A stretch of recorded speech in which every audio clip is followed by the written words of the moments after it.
ప్రియమిత్రులకు నమస్తే అండి. మనలో ఒక్కొక్కరికి ఒక్కొక్క అభిరుచి ఉంటుంది గదా! కొంతమంది ట్రావెలింగ్ అంటే ఆసక్తి ఉంటుంది.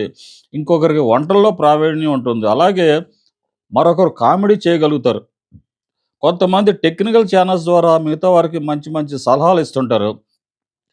కొంతమంది దేవాలయాల గురించి చెప్తుంటారు గదా! అలాగే ఎంటర్‌టైన్‌మెంట్స్. ఇలా అనేక అభిరుచులు వాటికి తగ్గ ఛానెల్స్ వస్తున్నాయి యూట్యూబ్‌లో. కానీ మాలాంటి వాళ్ళు సర్వీస్ యాక్టివిటీస్, సమాజంలో, సంసారంలో వచ్చే సమస్యలు, వాటి పరిష్కార మార్గాల గురించి షేర్ చేసుకోవడానికి ప్రయత్నం చేస్తుంటారు. ఎందుకంటే మాకు వచ్చింది ఆ ఒక్క కంటెంటే కదా! ఇంకేం చేయగలం చెప్పండి? రెగ్యులర్‌గా చూస్తుంటే మీకు మా కార్యక్రమాలు, వీడియోలు అలవాటవుతాయి కదా! తినగా తినగా వేము కూడా తీయగా అనిపిస్తుందట. అలాగన్నమాట. ఇక చెప్పొచ్చేదేంటంటే, మనం ఇతరులకి రోజు చేసే చిన్న చిన్న సహాయాలే మనకు అద్భుతమైన ఆనందాన్ని, వెలకట్టలేని మనశ్శాంతిని ఇస్తాయండి.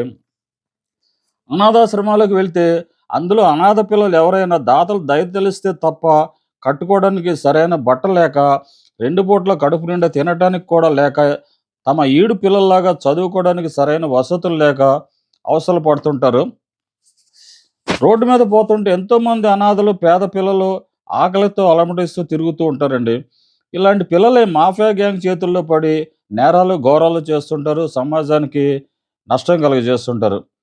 ప్రభుత్వ పథకాలు, సేవా సంస్థలు ఎన్ని ఉన్నా అనాథ పేద పిల్లల జీవితం మాత్రం సుఖమయంగా గడవడానికి సరిపోవనిపిస్తుంది.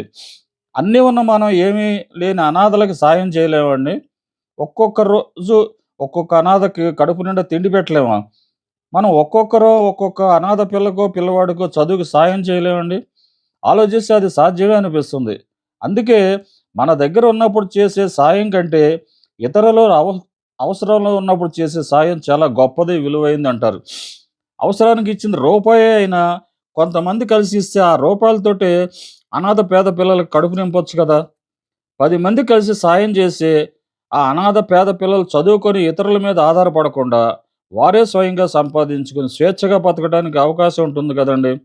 సమాజంలో ప్రతి చిన్నారికి చదువుకునే అవకాశం కల్పించాలి. మంచి భవిష్యత్తుకే వారికి హక్కు ఉంది కదండీ!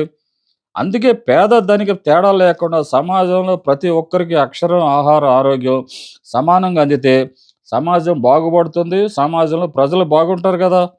మరి పేద అనాథ పిల్లలు కూడా బాగా చదువుకొని అభివృద్ధిలోకి రావడానికి, స్వేచ్ఛగా బతకడానికి తగిన మద్దతు ఇవ్వటానికి మనందరం ప్రయత్నం చేద్దాం. మరి ఈ వీడియోను లైక్ చేసి, షేర్ చేసి దయచేసి నా రాణా సర్వీస్ వ్లాగ్స్ సబ్స్క్రైబ్ చేస్తారని ఆశిస్తాను.